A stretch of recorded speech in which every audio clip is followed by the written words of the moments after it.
I just purchased this Rimowa luggage off Facebook Marketplace for $1,500 and I think I might have just gotten scammed.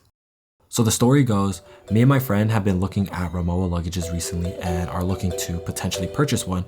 So as any frugal college student does, I hop on Facebook Marketplace. I come across one for like $1,300 or $1,200. They give it to me for a good price, and knowing me being the impulsive kid I am, I see that it's a good price and whatnot, so then I just purchase it. A couple days pass and I realized that I need the previous owner's information to help transfer over the ownership. But they just ghost me for whatever reason. Like they just stop responding. I'm texting the husband because I was able to get his number through the Zelle, and I'm also texting the lady through Facebook, adding her multiple times in the chat for her to get the notification. I probably sent over 5+ texts. So in my mind, I'm like, yo, like I might have just gotten cooked on this. Did they like just sell me a fake luggage? We're gonna take a trip down to the Rimowa store in SF to get this thing authenticated and see if I actually got scammed on this $1,500 luggage.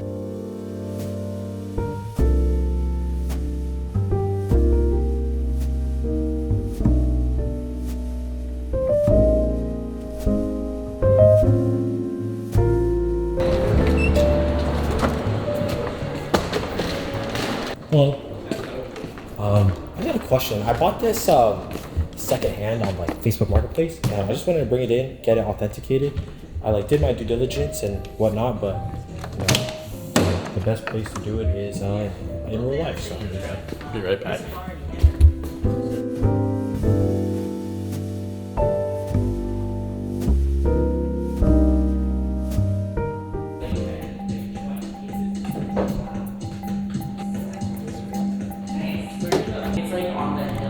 My heart is low-key shaking.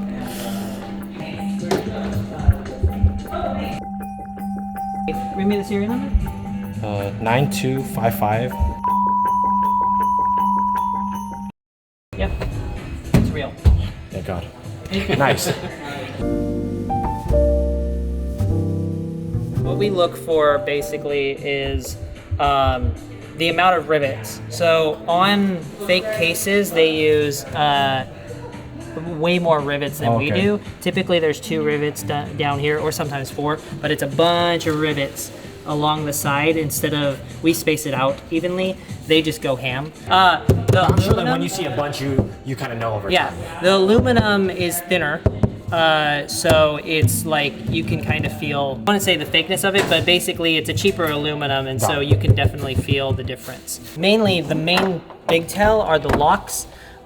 We use a different code for our locks, and when you see them, we just can tell. The other easy tell is if it's not one of our locks, is the back won't be black. Oh, okay, I didn't know that. It'll be silver. The straps will usually be too short.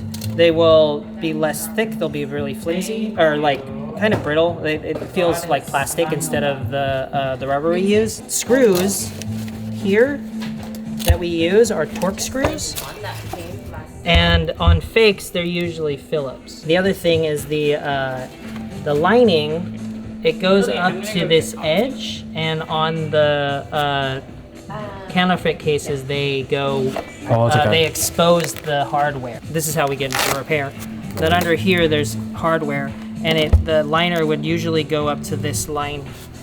It would usually go up to here instead of covering this. So it's a lot of stuff like that, but this is a legit case. The easiest thing that always, like, you can see they're the same. And again, the main tell being the rivets. And just rivets all over. Just rivets all over. Got it.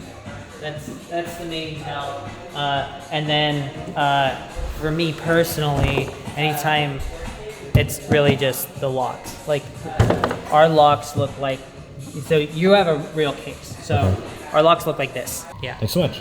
Well, glad to hear that I'm good on this one. Yeah. And it wasn't a waste of money. So yeah.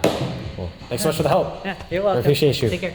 We just got back from the Rimowa store. Thankfully, the Rimowa luggage was authentic. So that's really, really great to hear. A couple of the things that he pointed out to me on how to legit check a Rimowa luggage from a real to a fake. is the rivets. That's the first thing that he looks at. He said that the fake Rimowas rivets that they use a lot worse quality, and that the factories just use a bunch and they're not, you know, like symmetrical with one another and like spaced out evenly. But with the real ones, on the bottom there should be like 4 or 5 rivets and they're all evenly spaced out and, you know, just like symmetrical and nice quality. Another thing that the real ones have that the fake ones often don't is locking mechanism on the side.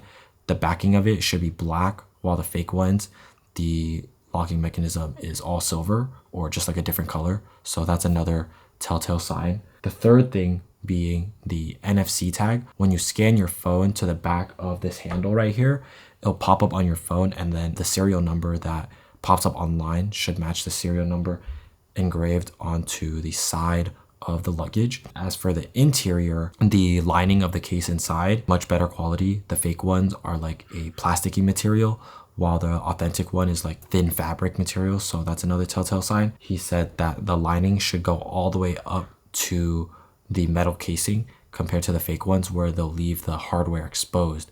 And he kind of goes over all of that when I was talking with him as well. With that being said, if anyone is looking to, you know, purchase a real luggage secondhand, these are some of the things that you should look out for when purchasing it. And, you know, don't get scammed like I almost did. Make sure to do your due diligence as well.